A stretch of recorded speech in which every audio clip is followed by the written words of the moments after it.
मुलायम सिंह यादव जो जीते जी न कर पाए, उनके मरने के बाद परिवार में वो हो गया। परिवार में क्या हो गया? जी हाँ, एका हो गई। लेकिन उस एका के पीछे की वजह क्या है, आज हम आपको बताएंगे आज का यूपी में। इसके अलावा ये भी जानिए कि एक एक करके क्यों आजम खान को उनके करीबी छोड़ते जा रहे हैं। मुन्ना मशकूर के बाद फजाहत अली सानू ने भाजपा का दामन थामा है। अब क्या होगा रामपुर का? नमस्कार, मैं हूं कुमार अभिषेक, आप देख रहे हैं यूपी तक। हम हाजिर हैं अपना न्यूज शो आज का यूपी लेकर।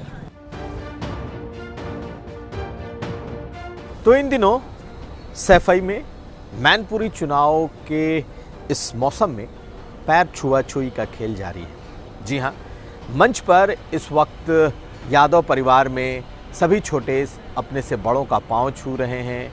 मुलायम सिंह यादव की देहांत के बाद अब उन तमाम बातों की दुहाई दे रहे हैं कि कैसे मुलायम सिंह यादव ने जीते जी ये सोचा था कि उनका परिवार एक होगा।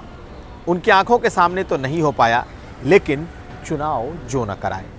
डिंपल यादव के चुनाव ने परिवार को एक सूत्र में पिरो दिया है। डिंपल यादव चुनाव लड़ रही हैं मैनपुरी का, और उनके सामने बीजेपी की तरफ से रघुराज शाक्य मैदान में है। आमने सामने की लड़ाई है, और अगर ये किला ढह गया तो फिर यादव परिवार का गढ़ टूट जाएगा। सबसे बड़ा डर यही है। लेकिन इसके साथ साथ एक और बात आपने पहले देखा होगा, अखिलेश यादव ने मैनपुरी के मंच पर सबसे पहले शिवपाल यादव का पांव छूकर उनका आशीर्वाद लिया। और आज जो दूसरी सबसे बड़ी तस्वीर आई वो ये कि शिवपाल यादव ने राम गोपाल यादव का पांव भरे मंच पर छुआ।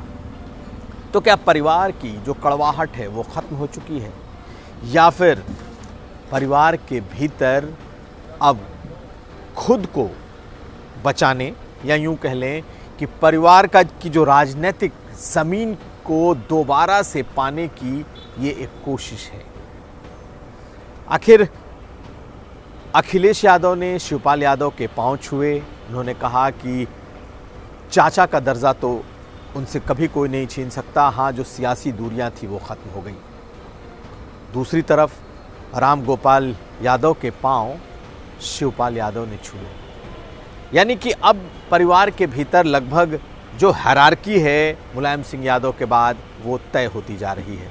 राम गोपाल यादव सबसे बड़े हैं, उसके बाद शिवपाल यादव हैं, और तब अखिलेश यादव का नंबर आता है। लेकिन पैर छूने का जो ये सियासी खेल है, क्या सचमुच ये परिवार के भीतर परिवार को एक करने की कोशिश है, या फिर अपने अपने बेटों को स्थापित करने की?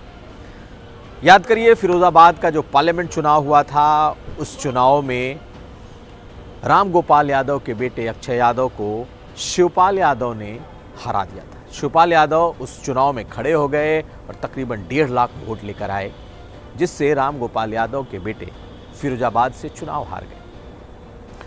और इस बार डिंपल यादव की बारी थी। ऐसे में परिवार के भीतर कहीं ना कहीं एक गहन चर्चा ज़रूर हुई, और पहले शिवपाल यादव के बेटे आदित्य यादव को भी सेट करने की चर्चा, और अब फिरोजाबाद से अगर अक्षय लड़ते हैं तो शिवपाल यादव चुनाव नहीं लड़ेंगे। यानी कि दोनों बेटों को इसी बहाने अब अभयदान मिल गया। डिंपल यादव के लिए मैनपुरी की सीट तैयार हो गई, वो चुनाव लड़ रही हैं, पूरा परिवार एक है।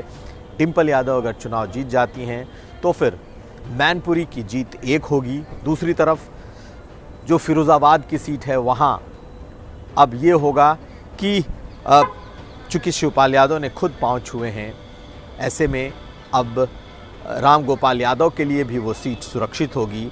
और अब इन दोनों ने मिलकर एक तरीके से शिवपाल यादव के बेटे आदित्य यादव का भी जिम्मा लिया है।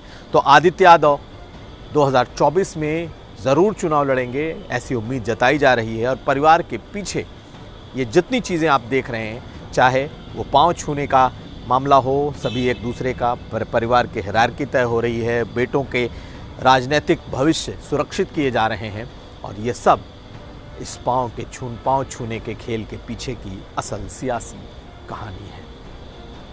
और अब अगली खबर। तो आज का यूपी में आज हमने इस वक्त चल रही समाजवादी पार्टी के परिवार की कहानी बताई। अब एक दूसरी कहानी इस वक्त रामपुर में चल रही है। रामपुर में आजम खान ने अपने करीबी को एक बार फिर विधायकी का चुनाव भी लड़ा दिया। इससे अब आजम खान के करीबियों में गजब की भागदौड़ मची हुई है। इससे पहले मुन्ना मशकूर, जो कि तुर्क बिरादरी से आते हैं, उन्होंने पहले ही आजम खान के खिलाफ एक तरीके से मोर्चा खोल दिया है, एक बगावत की थी। और अब बीजेपी ने फसाहत अली सानू को अपने पाले में कर लिया है। फसाहत अली सानू बेहद करीबी रहे आजम खान के।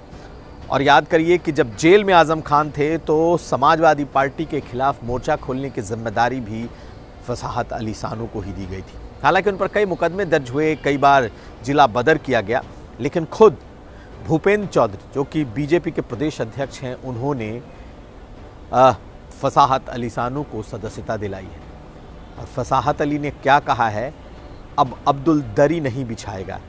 यानी कि समाजवादी पार्टी में जो मुस्लिम हैं उनका काम दरी बिछाने का रहा है, लेकिन बीजेपी में अब वो विधायक और सांसद बनेंगे। इससे दो बातें निकलती हैं। एक तो ये कि बीजेपी कहीं ना कहीं मुस्लिम बहुल इलाकों में जो मुस्लिम चेहरे हैं उन्हें तवज्जो दे रही है। हो सकता है आने वाले वक्त में उन्हें चुनाव में टिकट भी दिए जाएं। और दूसरी तरफ समाजवादी पार्टी के कद्दावर मुस्लिम नेता आजम खान को कमज़ोर करने की पूरी तैयारी है।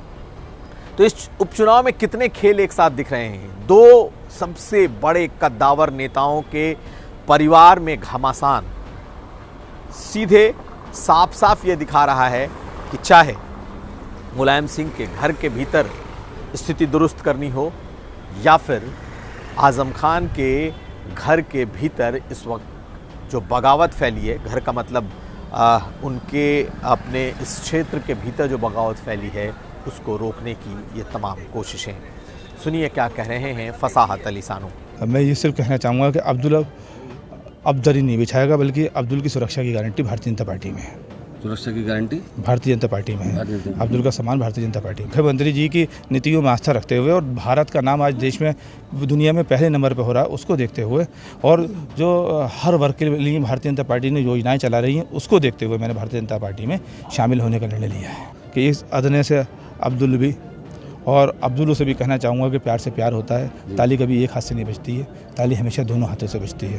10 बार के विधायक हैं आजम खान। वो मैदान में नहीं है जी, वो मैदान में नहीं है। वो मैदान में नहीं है। तो आपने आज का यूपी में आज ये देखा कि कैसे मैनपुरी हो या फिर रामपुर के उपचुनाव, दोनों जगहों पर सिर्फ सीट बचाने की जद्दोजहद नहीं है, दोनों की राजनीतिक विरासत यानी कि मुलायम सिंह यादव और आजम खान की राजनीतिक सियासत की जद्दोजहद इस वक्त चल रही है। तो ये था आज का यूपी। हम फिर हाजिर होंगे, तब तक आप देखते रहिए यूपी।